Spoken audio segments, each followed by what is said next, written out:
The Cincinnati Bearcats just got perhaps their biggest piece of national recognition, even bigger than making the college football playoff. I'll explain what that is today on Locked On Bearcats. Our Locked On Bearcats, your daily podcast on the Cincinnati Bearcats, part of the Locked On Podcast Network, your team every day.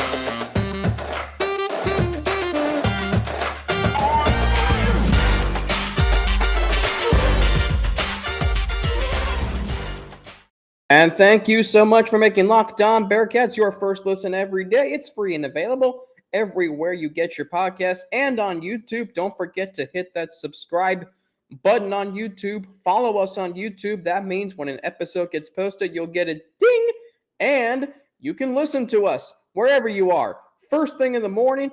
And we are also on audio, Apple Podcasts, Spotify, Stitcher, or wherever you get your podcast. Don't forget when you download from an audio platform to subscribe. You can also share a comment and or give it a rating. All of that on YouTube or audio helps more Bearcats fans like you find this podcast. I'm Alex Frank, your host each and every day, using all of my experiences from my days when I was a play-by-play announcer and color analyst for UC Bearcats football and men's basketball games on Bearcast Media, the student-run media organization. And of course, I was a host of a weekly sports show in the Jack and Jones Strader radio studio. Sports any way you want it, and I'm here to bring all those experiences and give the content to you any way you want it on the Locked On Bearcats podcast. So, The Athletic, Max Olson, who also covers the Big 12, does some writing for that conference. He's a national college football writer. He came out with his class of 2018 recruiting classes from that year revisited.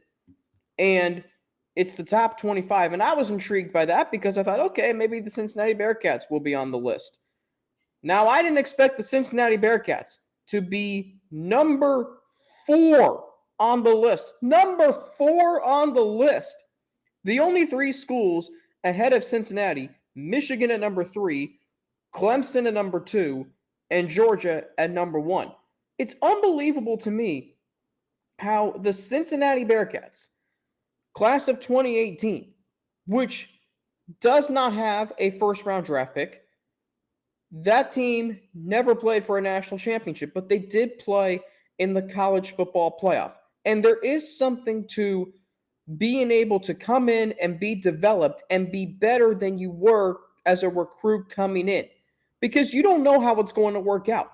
All you can do is say, hey, this guy is really good. He can be really good. Until he's on the field and until he performs, you don't know if he's going to be really good or not. That's where this is at. So the Cincinnati Bearcats, the top signees that Max Olson mentions are Myjai Sanders, Alec Pierce, Josh Wiley, Javon Hicks, Lorenz Metz. Now keep in mind, 3 of those players are still here, going into their 5th seasons. Myjai Sanders and Alec Pierce were both draft picks in the first 3 rounds.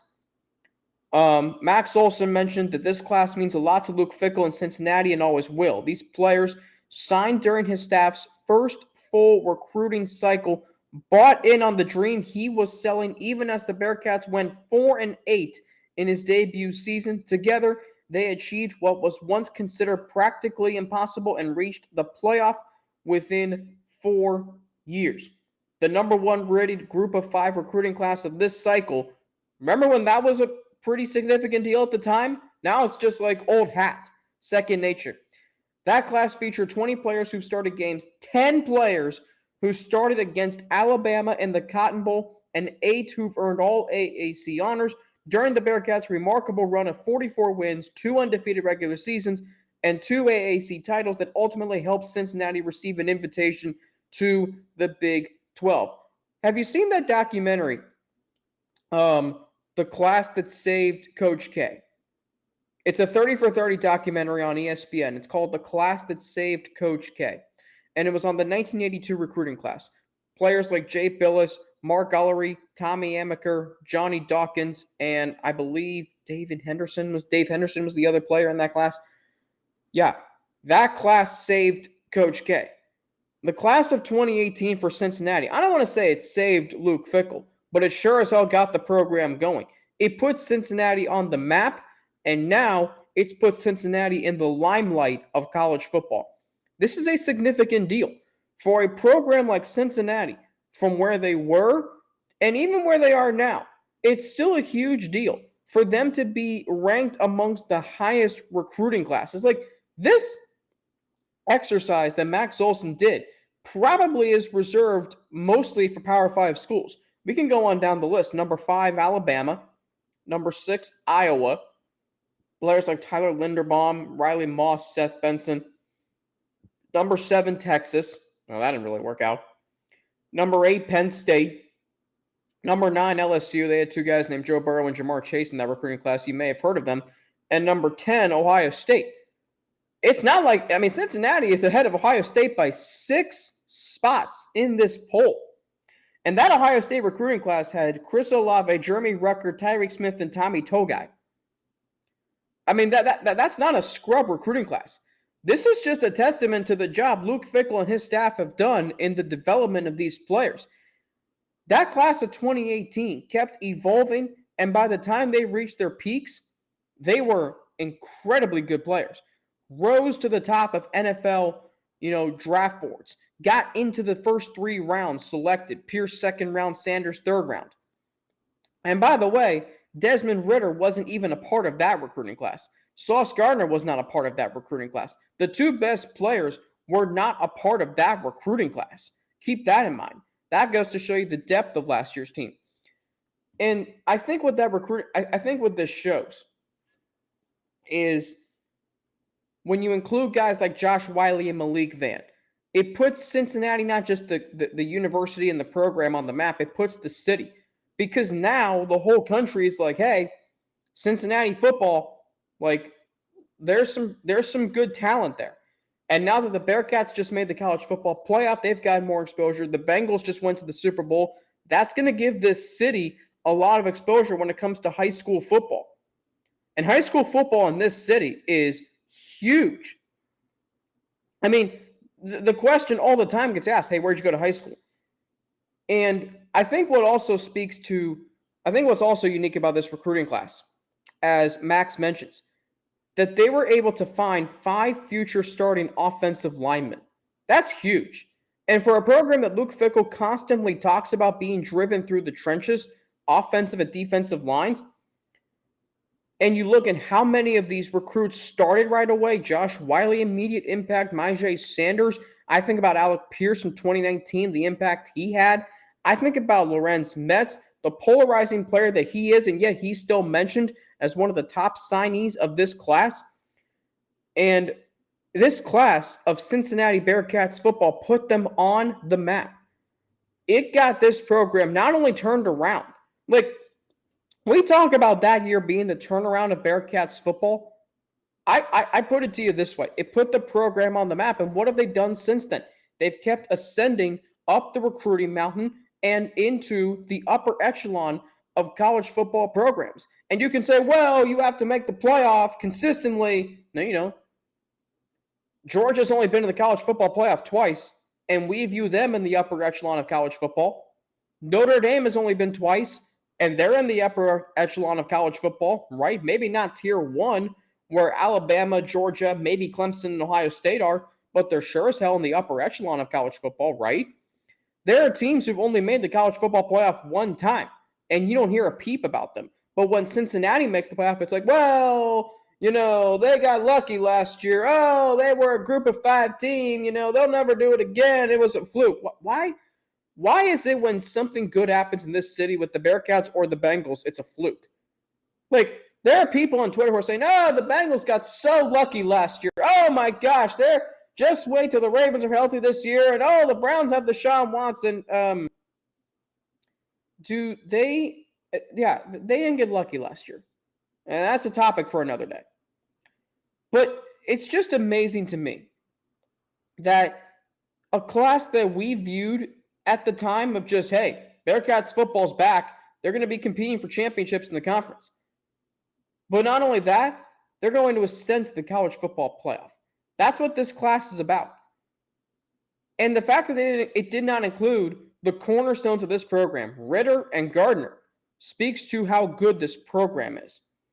But when you get national recognition in recruiting rankings, and the only 3 schools ahead of you are Michigan, Clemson, and Georgia, you're doing something right. I mean, it's unbelievable to me how Cincinnati, a basketball school historically, and just within 5 years of Luke Fickell becoming the head coach, it's now a football school. That's another testament to this recruiting class. It is on the same level of 82 Duke basketball back in 1982. It did put the Bearcats on the map, but it made them a football school. Because then other athletes in Cincinnati saw Josh Wiley and Malik Vann, and they said, hey, we can go there. We can be really good. We can play in championship games. And not only that, it's gotten the Bearcats to the Big 12. There are so many things that recruiting class did in 2018. And then being number 4 in a top 25 poll by The Athletic in a sport that is dominated by the Power 5 and the cream of the crop, that is a huge testament to the development of that recruiting class, to the job Luke Fickell has done, to the job of the recruiting department, everything and everyone contributing to this ranking. I couldn't believe it. I thought the Bearcats might be 15, 23, but 4? They were number 49 in 2018. They jumped 45 spots in 4 years. How is that not impressive? It's extremely impressive. Could not be happier for that recruiting class. Could not be happier for the direction that this program is going in. And coming up next, I'm going to tell you about the one player nobody's talking about on this year's team, who I think will be Alec Pierce 2.0. But first, I got to tell you about Rock Auto. You see, well, that's what this episode is brought to you by the way. With the ever-increasing numbers of makes and models, it's now impossible for you to go to your local chain auto parts store to stock all the parts you need. So why do you want to endure often pointless or seemingly intimidating questioning? Is your Odyssey an LX or an EX? And wait while the person behind the counter orders the parts on their computer, choosing the only brand their warehouse happens to carry. By the way, who the hell knows it if their car's an LX or an EX? Seriously, what kind of question is that?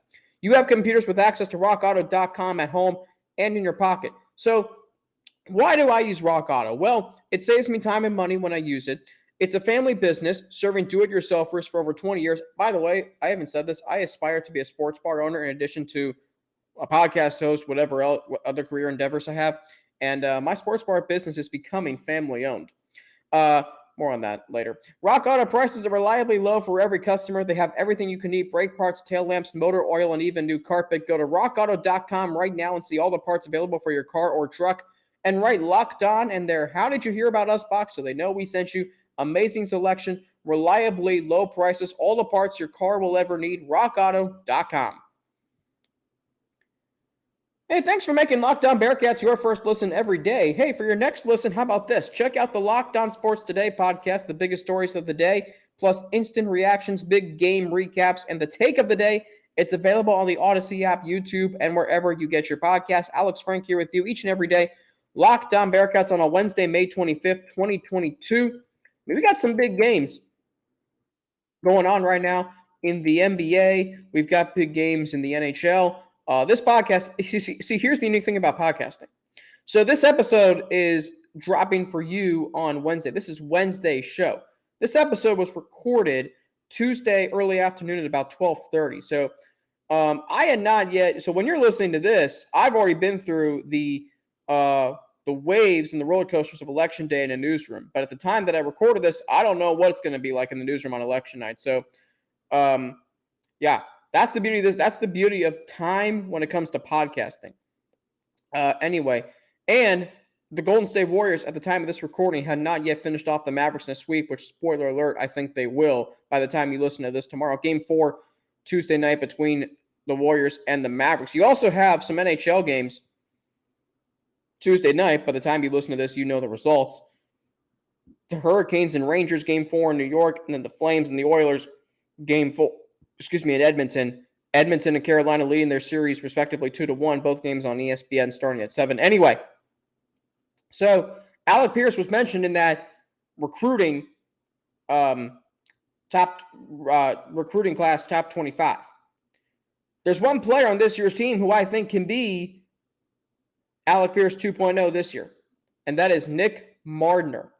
And no one's talking about him. I haven't heard much about him. It's He transfers from Hawaii. I mean, everybody's excited. We got a receiver. It's going to help whoever, starts a quarterback this year, which, spoiler alert, should be Evan Prater. And it's been pretty quiet. Spring games come and gone. Corey Kiner's come in, and we talked about that for a few days. And the NFL draft, we talked about that for a week or two. And, has anybody heard from Nick Mardner? Is he doing okay? Did he eat too much Skyline chili or something? I hope he's all right. Maybe he's, getting acquainted with downtown Montgomery Inn, and I don't know. I think he's doing okay. Anyway, but I think it can be Alec Pierce 2.0. You look at his numbers last year, 46 receptions, 913 yards, 5 touchdowns. Alec Pierce had 52 receptions, over 800 yards, and I'm going to try to remember the number of touchdowns off the top of my head. Let's see, 3, 4, I believe it was 5, maybe. I might be wrong, 6. Anyway, that's something I should know. Anyway, but he can be that guy. Because Alec Pierce led the team in receptions. And he did it by sometimes just possession receiving, sometimes big play touchdowns, sometimes just those, air it out 50 yards downfield, big touchdowns, fade routes in the end zone, whatever it was. And it's a great guy for Evan Prater to have. It's a great guy he can do so much. Now, the biggest critique on Alec Pierce was his route tree. And I always found that to be a load of crap. But it's interesting to see what Nick Mardner's route tree is going to be like. Where does he fit into this offense? What's the coaching staff? What's his role going to be? Is he going to be the guy that streaks down the field? Or is that going to be reserved for Tyler Scott? Is he going to be a possession receiver? Is he going to be that guy that can go over the middle in the slot? That's what I'm interested in seeing when we get to fall camp and we see, hey, how does this offense fit together? I don't think it's going to be an offense that's going to be a huge drop-off from last year. In fact, I expect very minimal. I expect this offense to still average around 30, 35 points a game. But I just think about, we're talking about the quarterback battle. We're talking about Corey Kiner. We're talking about who's returning on defense.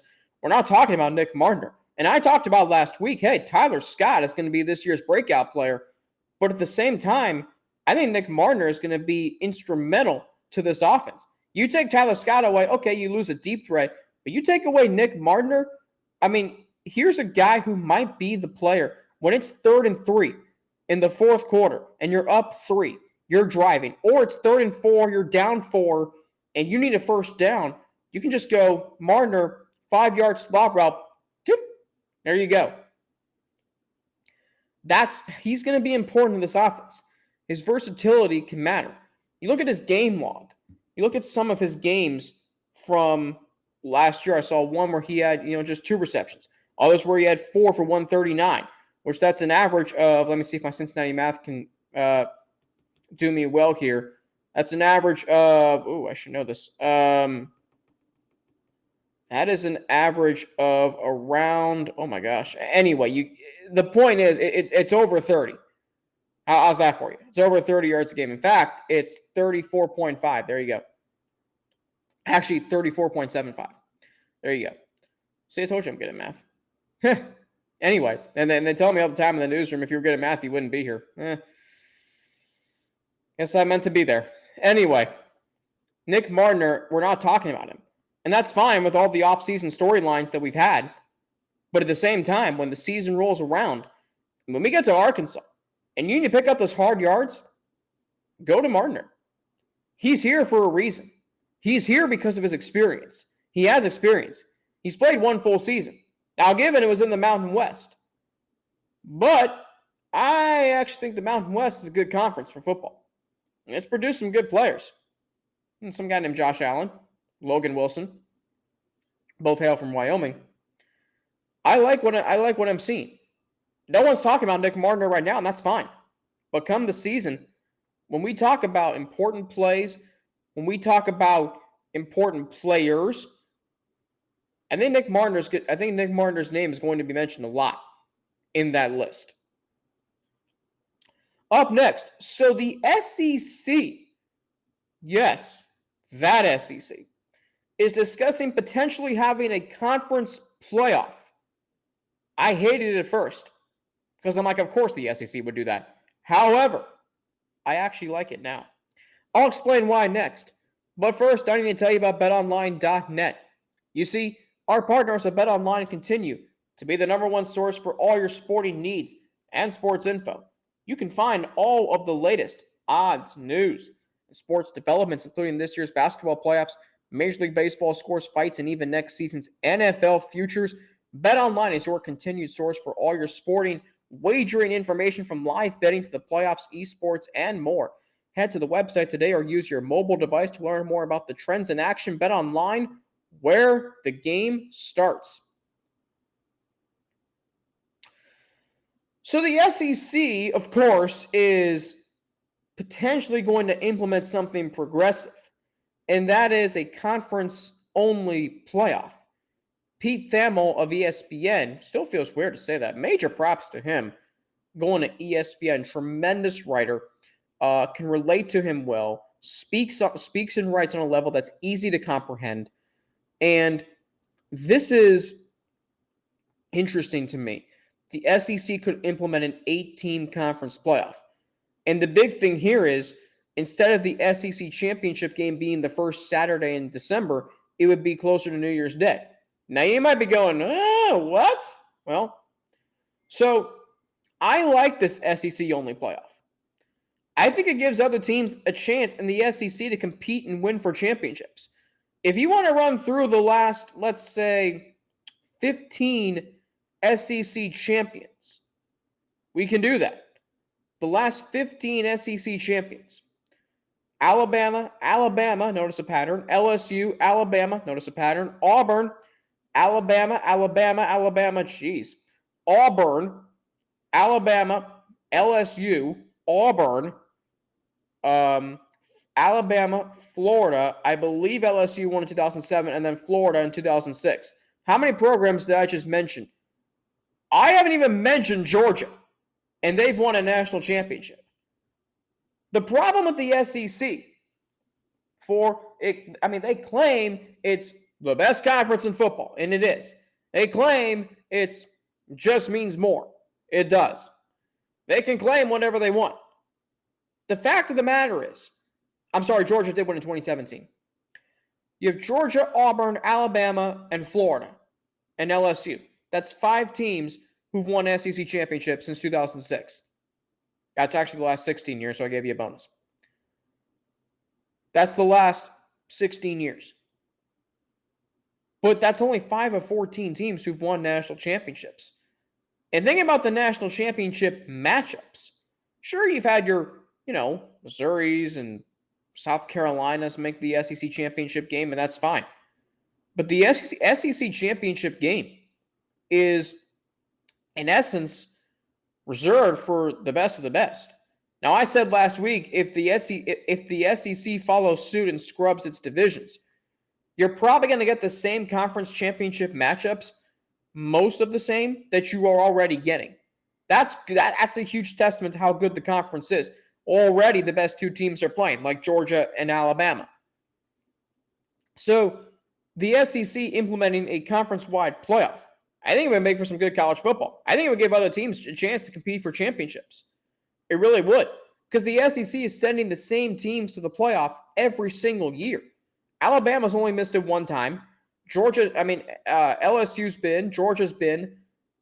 Name me another SEC team that's been in the college football playoff besides Georgia, LSU, and Alabama. Spoiler alert, you can't. And there have been years where Georgia and Alabama are both in the playoff. And both times that's happened, they both played for the national championship. So my question would be, will other conferences follow suit with this? Will the Big 12 follow suit with this? So Oklahoma doesn't win that well, they're moving to the SEC. And that's another thing too. You're getting SEC giants, Oklahoma and Texas. So this means, okay, if we don't win our division, if we have divisions by then, we can play in the SEC playoff. But then how does this affect the college football playoff? Does the winner go to the college football playoff? Does college football playoff get moved back because the SEC playoff takes 4 damn weeks? I don't know. Are we going to a model where every conference is going to say, hey, we're going to have a conference tournament, so we're going to undisputedly crown our champion? But what happens if, I don't know, a Vanderbilt wins the SEC, or a Kansas State wins the Big 12, or, I mean, heck, San Jose State of all teams wins the Mountain West, or Oregon State wins the Pac-12. We're going to send an under 500 team to the college football playoff. College football is so polarizing in that regard because you want every team to have a chance, but you also want the best teams to be playing. And maybe that is why the alliance of the Big Ten, the Pac-12, and the ACC said, we don't want the playoff expanded. Well, first off, that's interesting that they backed out of it when it's their conferences who struggle to send teams. I mean, the Big Ten didn't have any team in 2017 or 2018, and the ACC last year didn't have any team, and they've only sent 2 teams, in the history of the college football playoff to their programs, or to the playoff. Clemson and Florida State, and Notre Dame in 2020, I guess, but does that really count? No, I guess it does. Anyway, this is an interesting thing the SEC is doing, and other conferences may follow suit. You can hate on the SEC all you want. You can be jealous of them all you want. They actually know what they're doing here. Greg Sankey is not happy that talks of expanding the playoff collapsed, because he's saying, hey, we've got all these teams in the SEC. We've got Ole Miss. We've got LSU. We've got Kentucky. We've got Tennessee, who are playing in the best conference in the country, and they're getting nothing for it but a trip to the Citrus Bowl, whatever. This is actually a pretty good thing the SEC is doing, because they're going to give other teams a chance to win the SEC playoff, and I guarantee you, if there's a 2-loss team in the SEC, like let's say Florida, if they ever get good again, and Florida wins that SEC tournament, playoff, whatever, they should be in the college football playoff. But then what about Alabama? If they just lose in the championship game, shouldn't they still get in? Shouldn't Georgia still get in? A lot of questions to be answered here. A lot of questions to be answered. And is this maybe going to start the discussion once again to expand the college football playoff? It should. And if every Power 5 conference does this, if the Big 12 does this, how many teams are they going to have? All 12 or 8? Does the Big 10 do this? And then you think about it. Divisions are going to be scrubbed. If the playoff gets expanded, the SEC is going to do this. And the rest of the conferences, they already are fending for themselves. They might be fending for themselves again. And I just feel like college football could be headed for 4, 5 super conferences. The SEC is going to be that when Oklahoma and Texas join at 16. I mean, so what's going to happen to the Big 10? The Big 12? Do the Big 12 and Pac-12 merge? What happens to the ACC? Do those teams go to the SEC? I mean, where are we going with collegiate athletics and conference realignment right now? It's interesting to think about. And how this affects Cincinnati is, if they can go to the Big 12, which they are, and make the playoff if the Big 12 implements a playoff every year, Cincinnati will for sure be in it. There's going to be 14 teams when they join next year. There's going to be 12 teams after that. If it's an 18 playoff, I guarantee you Cincinnati's going to be one of the 8 best teams in the Big 12. Name me 8 teams better than Cincinnati. You can. Boom. There you go. So, I like what the SEC is doing. I really do.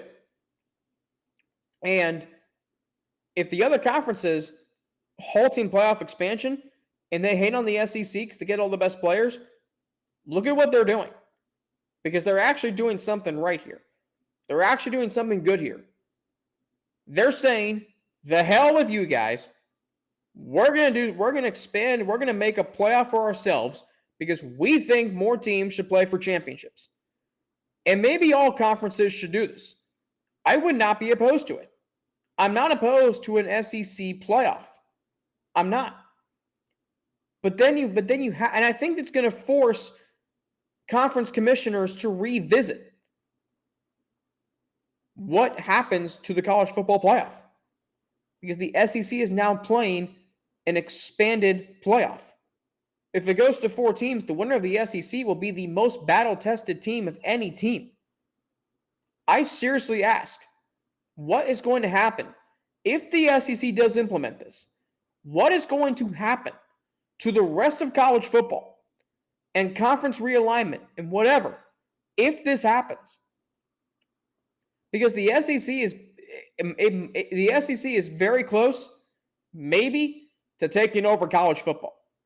And if the other conferences just sit pat and do nothing, they're going to pay a bigger price than they already are. They hate on the SEC, but they aren't doing anything about it to help themselves. It's like there's this sign in the newsroom I work at that says, it doesn't matter what others are doing. It matters what you do. In this case, maybe it does matter to them. Hey, look at what the SEC is doing. Let's try to do that here. You have to do things to help yourself instead of just saying, oh my God, what are they doing? They always get that. Stop complaining and start doing. That's what I have to say. Speaking of college football playoff and mainly recruiting class of 2018, tomorrow he's back. John Garcia Jr., the director of football recruiting for Sports Illustrated. He's going to be on this show tomorrow. Very much looking forward to talking to John once again. Congratulations to Bearcats baseball. Winners yesterday in their first conference tournament game of the season, crushing Tulane 8-1. Griffin Merritt, who was, congratulations to him, named AAC Player of the Year with 2 home runs, 17 home runs in the regular season, 47 RBIs batted in, 2 home runs in the first game. The Bearcats moving on to the next round of the double elimination tournament. If the Bearcats win, will have them play the winner of South Florida and East Carolina. That will take place at 1 o'clock on Thursday. And the best part about this is Cincinnati can still lose a game and not be eliminated. They've already taken care of business in the first round. I also think that talent gap between ECU and Cincinnati is closing just a little bit. I know the Bearcats only went 1-5 against ECU this season, but I also saw a lot of close games between the two teams. A lot of games Cincinnati could have won. And I do believe Cincinnati can give them a shot in the AAC tournament. And maybe in 2019, remember, ECU lost their first tournament game, and they were eliminated quickly. And it gave Cincinnati the open door to a conference championship. So it'll be interesting to see what happens tomorrow in the American Conference Baseball Tournament down in Clearwater, Florida. As for me, you can follow me on Twitter at Frankie_90 with 2 N's, NNATI. You can follow me on Instagram, AlexFrank9_, or email me at alex3frank@gmail.com. That's all lowercase Alex, the number 3 Frank @gmail.com. And thank you for making Locked On Bearcats your first listen every day. Now go make your second listen Locked On NBA Big Board. Rafael Barlow, Richard Stamen, Sam Ferris, Leif Thulin will give fans an in-depth look into the biggest prospects, the latest player rankings, and of course, big boards. Follow Locked On NBA Big Board every day on the Odyssey app, YouTube, and wherever you get your podcast. Don't forget, we're at 116 subscribers and counting, but we're not done yet. So hit that subscribe button if you're watching on YouTube. And if you follow us on YouTube, you'll get a ding. You'll get an alert when a new show drops. And you can also like and share a comment on today's video. If you're downloading from an audio platform, Apple Podcasts, Spotify, Stitcher, or wherever you get your podcast, don't forget you can subscribe there too. And you can share a comment and or give it a rating. All of that helps more Bearcats fans like you find this podcast.